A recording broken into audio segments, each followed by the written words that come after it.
আসসালামু আলাইকুম viewers, welcome back to my channel.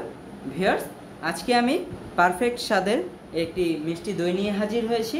আর এই মিষ্টির দইয়ের রেসিপিটা কিভাবে তৈরি করা যায়, লেটস সি। দইটা তৈরির জন্য অ্যাট ফার্স্ট আমি একটি ক্যারামেল তৈরি করে নেব। তাই পাত্রে নিয়ে নিচ্ছি চিনি হাফ কাপ অ্যান্ড দিয়ে দেব সামান্য পানি।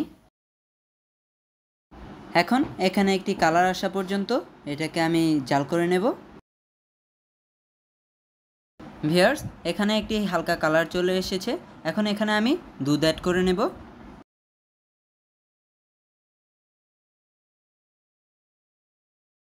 ভিউয়ার্স, আমি এখানে 2 লিটার দুধ জাল করে 1.5 লিটার করে নিয়েছি। এখন আমি এখানে অ্যাড করে নেব চিনি। ভিউয়ার্স, আমি মোট 1 কাপ চিনি নিয়েছিলাম, তার মধ্যে আধা কাপ ইউজ করেছি ক্যারামেল তৈরিতে, আর বাকি আধা কাপ এখানে।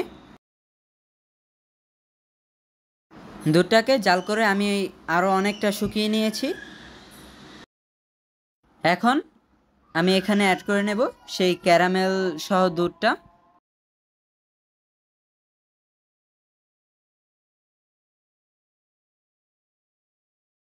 এখন দুধটাকে আর কিছুক্ষণ জাল করে আমি নামিয়ে নেব। আর ভিউয়ার্স, দই বানাতে দই লাগে, তাই আমি এখানে নিয়েছি মিষ্টি দই। আপনারা চাইলে এখানে টক দইটাও ইউজ করতে পারেন। এখন আমি মিষ্টির দইটাকে একটু ফেটে নেব।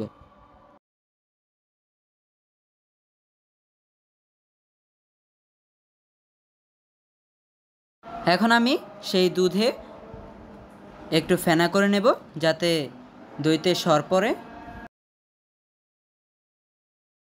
ভিউয়ার্স, দুধটা অনেকটা ঠান্ডা হয়ে গেছে। এখন আমি একটি আঙ্গুল দিয়ে টেস্ট করে নেব। আঙ্গুলে সহ্য হয় এরকম তাপমাত্রা থাকতেই আমি দইটা তৈরি করে নেব। এখন আমি এখানে অ্যাড করে নেব সেই ফেটিয়ে রাখা দইগুলো।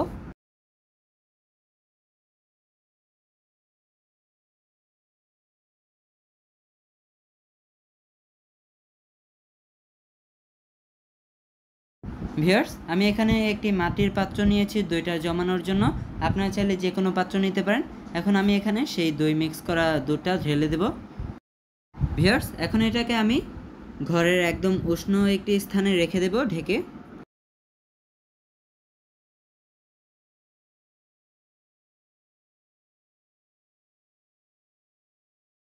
ভিউয়ার্স, ফিরে আসলাম 7 ঘন্টা পর।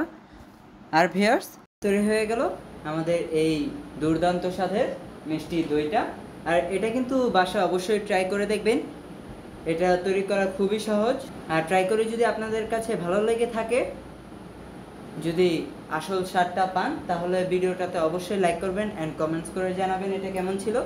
আর ভিউয়ার্স, সারা বিশ্বের মধ্যে বাংলাদেশের ঢাকা শহর 6 বা দূষিত শহর হিসেবে প্রথম স্থান হয়েছে। একটি কথা আছে, গাছ লাগান পরিবেশ বাঁচান। কিন্তু আমরা সবসময় নিজের কথাই বেশি ভাবি, তাই বলবো গাছ লাগান নিজেকে বাঁচান, অন্তত আমরা যারা ঢাকা শহর আছি। ভিউয়ার্স, এখন এটাকে কেটে দেখার পালা। ভিউয়ার্স, দেখুন এটার লুকটা দেখুন।